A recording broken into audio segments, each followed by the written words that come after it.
Excellency, Emmanuel Macron, President of the French Republic, Mayor Emmanuel Gregoire, Marcel Cavanda, President of Ibuka France, senior government officials, members of the diplomatic corps, distinguished ladies and gentlemen. I would like to thank the survivor who has just spoken, Jean Uwimbabazi. It's not part of my speech, but let me say a small thing. The events she described are very familiar to me in many ways. One, it seems in Rwanda, there was bound to be a cycle of 30 years in which such tragedies would take place, because what she described 30 years or so, 34, before that, we experienced another tragedy in which that time I was 4 years old, and my family and others became refugees in a neighboring country. I grew up in a refugee camp for over 20 years. So it happened in 1960s, and then it happened in 1994. Of course, what happened in 94 has no comparison. But I was just talking about the story of the cycle that took place. So the events of the genocide against the Tutsi are within living memory. And so the work of memory necessarily begins with their word. Survivors are living memorials, not only by virtue of the visible scars of the body, but also the indelible wounds of the spirit, which they transmit to us through their testimony. The memorial before us is powerful because it sets the truth in stone and protects it from the heartlessness of time by instructing the living. It's not a validation because none is needed, but it will stand as a mark of respect for the dignity of Rwandans and our history. However, to witness the inauguration of such a memorial in a place of honor in the city of Paris is anything but routine.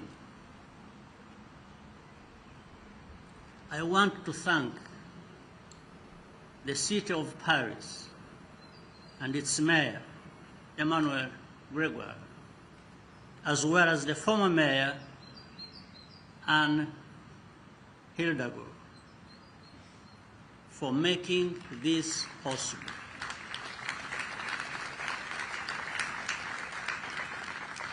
Confronting historical responsibilities requires real courage because it generates fierce opposition by those with a case to answer.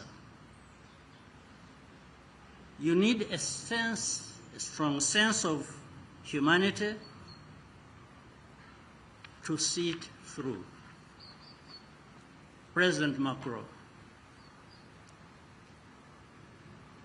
I want to commend you on both counts, courage and humanity.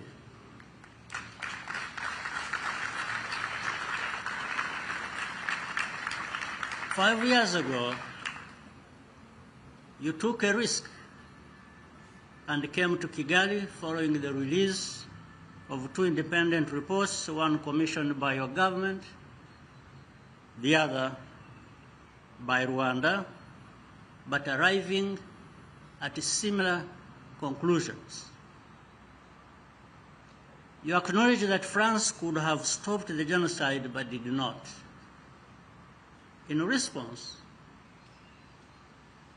I described the words as something more valuable than an apology, namely the truth. This door was first opened by President Nicolas Sarkozy, and I wish to commend him today.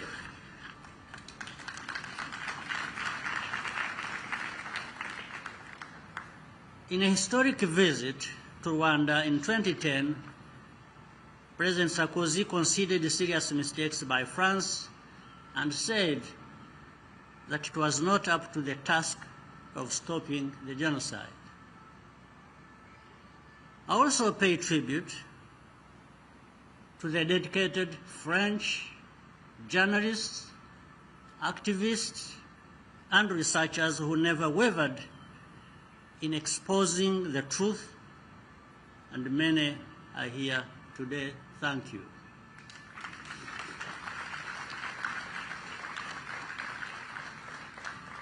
Your efforts to make sure that the story was told have saved countless lives and conferred dignity on the victims.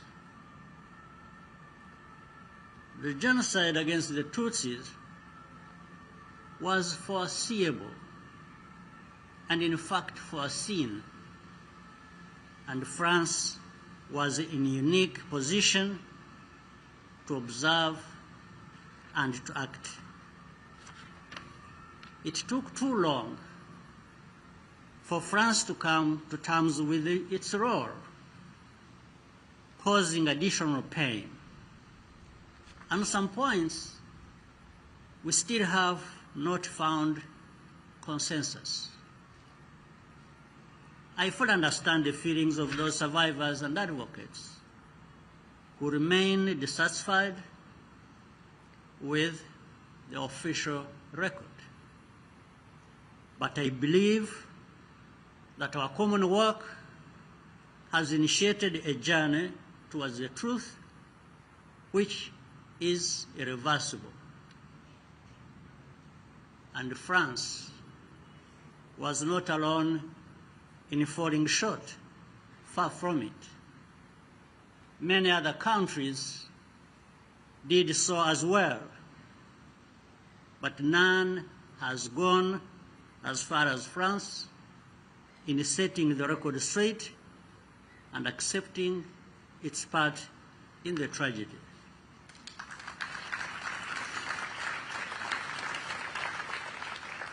We also appreciate the notable efforts that have been made by France to try genocide perpetrators living here and to criminalize genocide denial that work must continue. Settling scores on traps, settling scores only traps all of us in the past. We needed to walk free from the tongue of lies, and we have. Then, as now, France serves as a penholder for African affairs at the United Nations and in other forums. As a result, France will naturally be held to a higher standard, factually and morally, whenever the echoes of history intrude on current affairs on our continent. I hope that France realizes the weight and meaning of the special responsibility. It is not easy, but it is vitally important. And this memorial symbolizes those higher expectations. Rwanda emerged from the experience of genocide and the international response to it without illusions of any sort. One certitude is that the main responsibility for the genocide is located within our own society as Rwandans.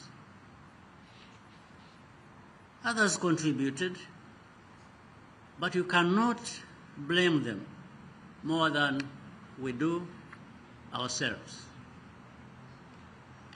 That attitude has liberated us to look within ourselves and our traditions for the solutions needed to change our society for the better, for all Rwandans.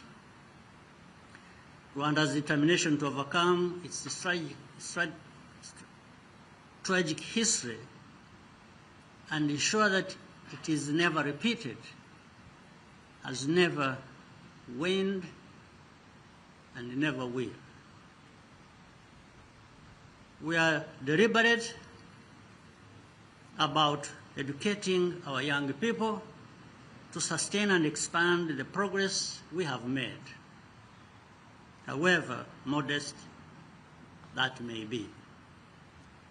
Acts of intimidation and pressure, no matter how powerful the source, only gives us more strength to stand very firm. Overcoming history requires political will on all sides, and in today's world, that is uncommon. I therefore would like to close by reiterating our appreciation and respect for President Macron's clarity and resolve. The work we are doing together will give future generations the tools to build and sustain the peace and understanding which we seek. That is the deeper significance of this moment. I thank you for your kind attention.